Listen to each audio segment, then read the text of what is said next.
I'm Dave Copps. I'm here at Lincoln High School in Dallas, Texas today. We're here to explore the question of what could we as a nation, we the people, do to transform education in our country. The great motivational speaker Les Brown used to walk into a room and he'd whisper, "There's greatness in this room." And he'd gradually get louder and louder. "There's greatness in this room. Where are you?" And people would start to timidly raise their hand, and Les would point to them and say, "There you are, and there you are, and there you are." Les believed passionately that seeds of greatness lived inside of everybody, and that no one was exempt from that. So I'm privileged to be here today with a man, John Carter, who's dedicated his life to sowing those seeds of greatness inside of students. He's formed an organization called the Turner 12, and we're here today to talk to John about the Turner 12 and the impact it's having on the students that are a part of the program. So John, welcome. Thank you very much for having me. You know, John and I used to play football together at Hillcrest High School. Back in the day. I was a defensive lineman. John was, of course, the quarterback. John's quarterbacking a new team now.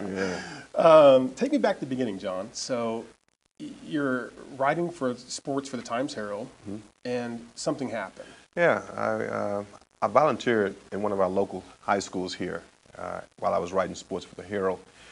And I saw some things that kind of troubled me while I was there volunteering. And so I took it upon myself really just to ask one of the teachers why she was still teaching. And I was stunned at her comment. Her comment to me, Dave, was that the only reason she was still teaching was because she gets 3 months off in the summer. And that really bothered me, primarily because I had two teachers in my life growing up that really made a difference in my life and impacted my life. And to hear an educator say that her sole purpose for teaching was because she gets 3 months off in the summer, it really moved me in such a way that it prompted me to, I resigned. Two, 3 days later, I resigned from the Herald as a sports writer, and I wanted to get into education. I wanted to become a principal, and I wanted to take on a school, and I wanted to rid that school of any teacher that was there because she got 3 months off in the summer or he got 3 months off in the summer. And I wanted to really try to demonstrate in the life of the city what could happen when you take a school and an administrator and a faculty that genuinely cared about kids the way that Mrs. Polk and Mrs. Jeffries at Hillcrest High School cared about me. And try to demonstrate what can happen in the lives of kids. So I spent 8 years in the district as an educator, and after 8 years, discovered some things that prompted me to strongly consider doing education in a different fashion. And so what I did was I ended up resigning as an educator, and I challenged 12 kids from a housing development in the neighborhood to really take education serious, try to believe in some principles that I wanted to pour into them in hopes of becoming first-generation college attendees. We did a study, I did a case study with the manager of that housing development, and Dave, I learned that in 10 years, only 6 kids from that housing development had gone off to college. 6 years? In 10 years, only 6 kids had gone off to college. And so it was just something out there that I really wanted to try to prove and do in the lives of young people in the same fashion that it was done for me and the two teachers that had a difference in my life. And so we started the organization, the Turner 12. We started it in the spring of 2000, and I took 12 kids and, again, just really encouraged them to believe in some principles, to believe in themselves, and in hopes of them becoming first-generation college attendees. So there's something that makes the Turner 12 program unique. So you have a contract. Tell us about that. Before they come into the organization, we did a process where we interviewed each child. I chose about 6 of those kids because I wanted a nucleus of kids that I thought would stick by me through thick and through thin while we looked at this thing. But we created a contract, and in this contract, the student and the parent had to sign on the criteria that we were looking for. A, you had to maintain, at that time, at least a 75 grade point average. You had to be in school 90% of the time. There was community service projects that we were going to be doing, and I wanted the kids to understand the importance of giving back as well. We have a monthly parent meeting at the last Thursday of every month, and I told the parents, I said, you know, in order for this to be a successful program, in order for your son or your daughter to get the most out of this program, you have to be involved as well. And so that once a month parent meeting was almost a mandate for them to be a part of. So there were other things throughout the contract that once that student decided, you know, that this is something I wanted to do, and the parent was in agreement as well, then they would sign the contract and they became an official Turner 12 student. Wow. So let's talk about the first 12. So how did you choose these students, and Are there things that happen? You know, anytime you start something, you have these assumptions. You know how it's going to work, and it never quite works out that way. Exactly. Did it work out the way you thought it would, or did things? It didn't first. Like I said, I chose 6 from the beginning group, and then I went to the 6th grade teachers in the local elementary school, and I asked them to kind of refer me to students who, I wasn't looking for A students. I wanted a student who was pretty much like me, middle of the road B, maybe high C, that just needed someone in their lives that would encourage them and nurture them and make the difference in them becoming either a failure or a success. And so I had teachers to get me 6 other kids, and so we got that 12 from that process. Why 12, John? To be honest with you, it was with the disciples. My grandmother did a very good job of instilling faith in me, and she kept me in the church. And so some marvelous things were done with 12 men. And so I just randomly chose 12. And then it kind of sounded good because of the name of the housing development where the kids came from, the Turner Courts Housing Development. Just kind of sounded good, the Turner 12. And so we took 12 students from the Turner Court Housing Development, and the rest was history. Wow. Yeah. So let's talk about the results a little bit. So they're really nothing, the reason we're here is they're really nothing short of phenomenal. I mean, you've told me that 3 of the 12 actually graduated in the top 10% of their class, and 1 graduated as salutatorian. Tell you a story about that. Okay. I approached Alicia. Her name was Alicia Hupp as a 7th grader. And this is the salutatorian? The salutatorian. I asked her, I said, Alicia, do you know what a valedictorian is?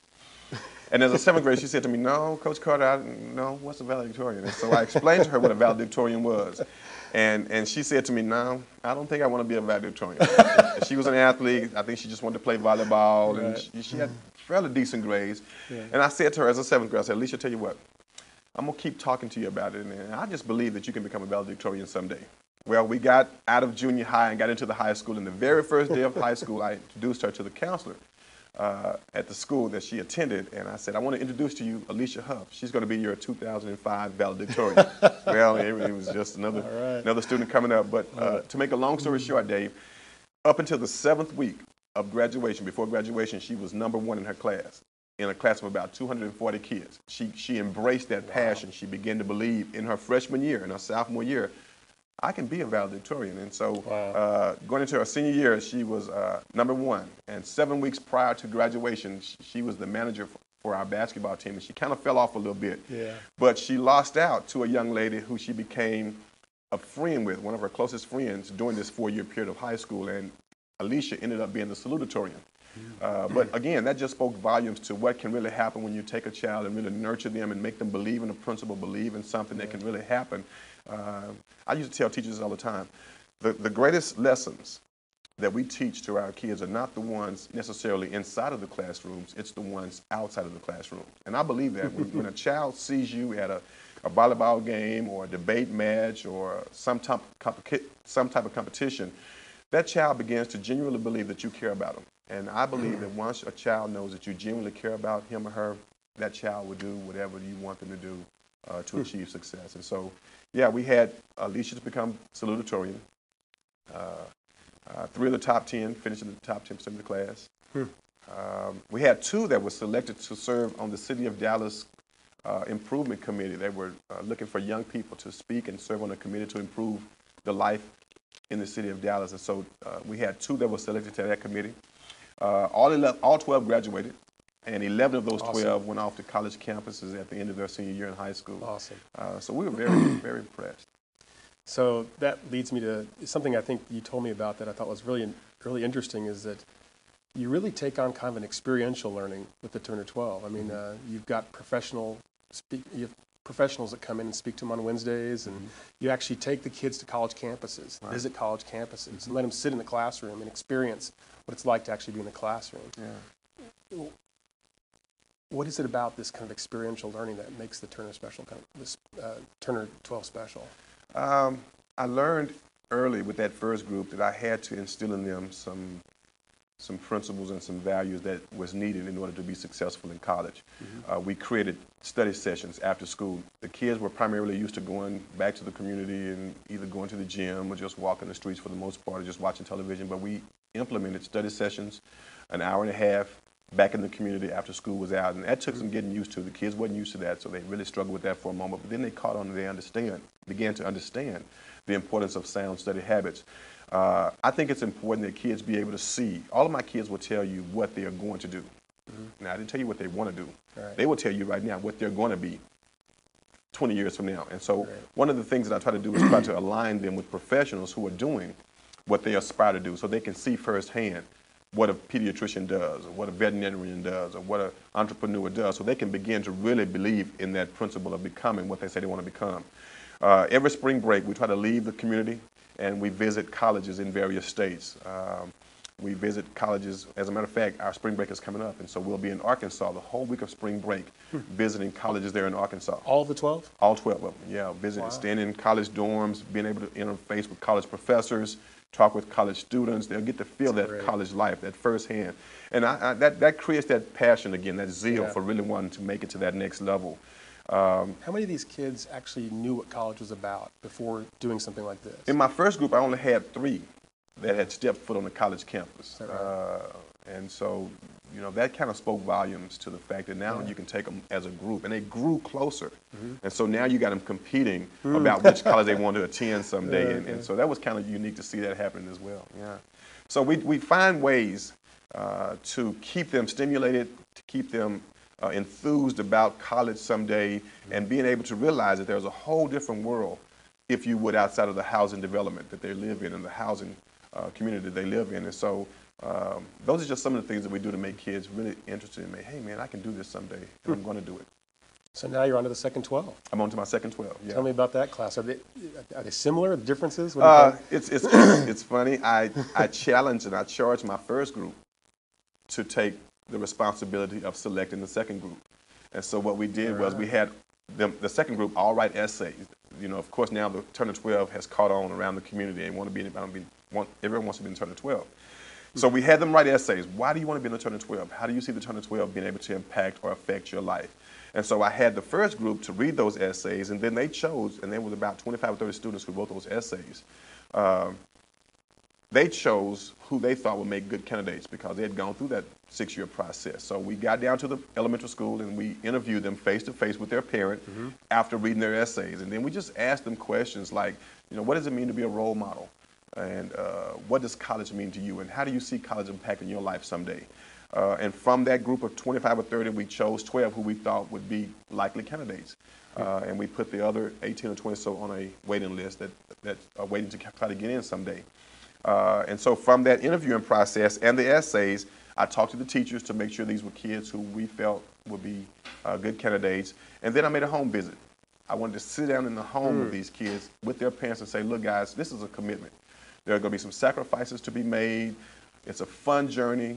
But when we work because we know that in 6 years, the inevitable will happen. You will graduate from high school, and I want you to be the most prepared, the most sound student that you can be as you venture off to the college of your choice. And So 6 years. You actually start the turn of 12 before high school. Yeah, we start with them in the 7th grade, and we follow them from the 7th grade through middle school, into high school, and then also into college. So we still have a relationship with the kids from the first group in college, who are in college right now. It's amazing. Yeah, so it's actually a 10-year process. 10 years. Dave, I'm very proud to have with me today one of my original 12. Her name is Shenard Hunter, and she's a junior now at the University of North Texas. And I just want to share a few moments, if I could, to just kind of let Shenard share with the audience her time with us. And Shenard, I want you to tell us a little bit, first of all, just about why you really wanted to get into the Turn 12 when you found out about our organization. I wanted to get into Turn 12 because when you first approached us in 7th grade, you talked about college and how we can stay focused and all this other things. And I was thinking, like, college, who was thinking about college then? We was focusing on getting into high school and graduating high school. College went in my mind. I didn't even think that I was going to be able to go to college. And when you got in, of course, and share with us a little bit about how the organization helped you once you became a member of the Turn 12. What are some of the changes that you saw in yourself after getting into the organization? It helped me, like, develop better study habits. It helped me to learn how to stray away from my shyness because I'm very shy and speak, like, public in front of people, because when we used to speak in front of our peers, they evaluate us and tell us how we did. It helped me learn how to speak better.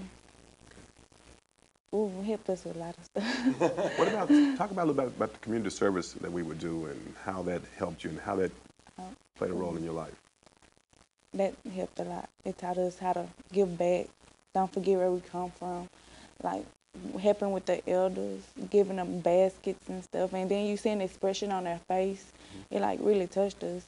And going to the elderly home in our community, like, introducing us to new people. Okay.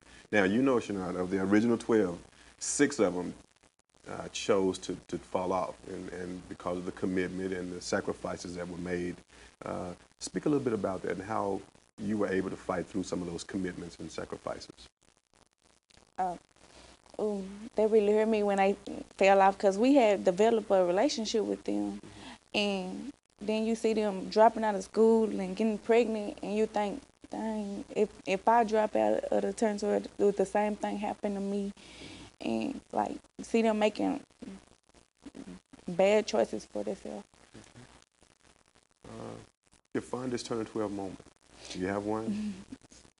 I have to say our graduation ceremony, because, like, we all cried together. We all came real, real close, because we knew, like, it'd be a while before we see each other again.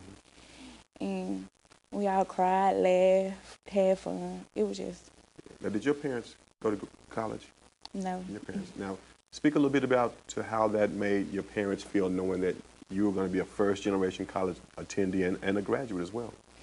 I'm a first-generation high school graduate. They never graduated high school. So college for them was new, like it was. So it was really new to me. And you brought in new people to introduce us to that, like talk about financial aid and talk about study habits and how the college experience was going to be for us. Because I didn't have that at home for me to... I didn't have people around me to ask questions about college, because they didn't know themselves. Now, I tell people all the time, once you're in the turn of 12, you're always in the turn of 12 for the most part. Now, share a little bit about how you give back to this organization now that you're out of high school, but you are still part of this organization. Talk a little bit about how you do give back. We give back. Well, I give back by when we come home from vacations, for like spring break or Christmas break or stuff. We call you, see what's going on. Like community service, we know we go do the community service. We do it every year, so we get involved with that. Call you, see how everything's going with everybody. Do you need help with anything? And our mentees, we have a mentee in turn 12, the class of 2011. If they need help with like anything, like from their high school, peer pressure, anything they need to talk to us about, they can talk to us about that. Or like they have questions about college, like how is it like? They can talk to us about that also. Yeah, so there's a special relationship that happens. I've got my first group now giving back to that second group and being a role model, if you would, for them, so that they'll understand the importance of doing things the way that you did it in order to get where you are today. Is that right? Okay. One last question, Shania. Tell me, what have you taken with you from the 6 years that you were in this organization in middle school and high school? What have you taken with you that's helping to make you a better college student? The study habits, how we can better talk to our professors, like how to approach them about a question, and like if we having problems with them, how to approach them so we can understand why we got a certain grade in a certain class. Or like if they have if we think they have a problem with us, approach them and be like, I don't understand this, and how to wait on their response instead of just getting mad about the situation. Now, I can't let you go without doing the creed. That's the one thing that we as an organization stood by, we believed in, and we embraced, and it got us over a lot of humps academically, inside the classroom, as well as outside. So you're going to do it with me one time? whatever you can vividly imagine, whatever you can sincerely believe, whatever you can ardently desire, whatever you can enthusiastically act upon, will inevitably come to pass. That's my girl. That's my girl. That's my girl. Well, this has been great, John. First of all, thanks so much for what you're doing. I think I can speak for a lot of people in saying that your commitment it's producing amazing results for children that may not have had that opportunity, and that's an amazing thing. You know, at the beginning we talked about how the focus of this was how we as a nation could start to transform our educational system. You know, what could we as the people do to really cause change in education? And I think the Turner 12 is an amazing example of what someone can do, you know, with the right motivation. And so if you could talk for just a second about if there's somebody else out there that would like to have or begin a group like the Turner 12, is there something they can do? Where can they get more information? Okay. Dave, let me first preface my comment by saying it's needed. You know, students need an exciting way of looking at education to help them understand the importance of getting out of life what they want to get out of life. Be more than happy to share and talk a little bit more about the organization to anyone who's interested. You can surf our web, reach out to us on the web. It's www.turner12, and 12 is spelled out, turner12.org. That's our website. You can reach us at our office at 972-925-7629. And again, I think this is something that can be replicated all over the country. Just finding individuals who are passionate about students, who are passionate about education, and have the time and the commitment to want to make a change in people's lives. Great. Shenard, thanks for joining us today. It's amazing what you're doing. I mean, just the story about really being a first-generation college student. I think you got to be really proud of yourself. We're certainly proud of you. But and John, again, thanks so much. And enjoy being here.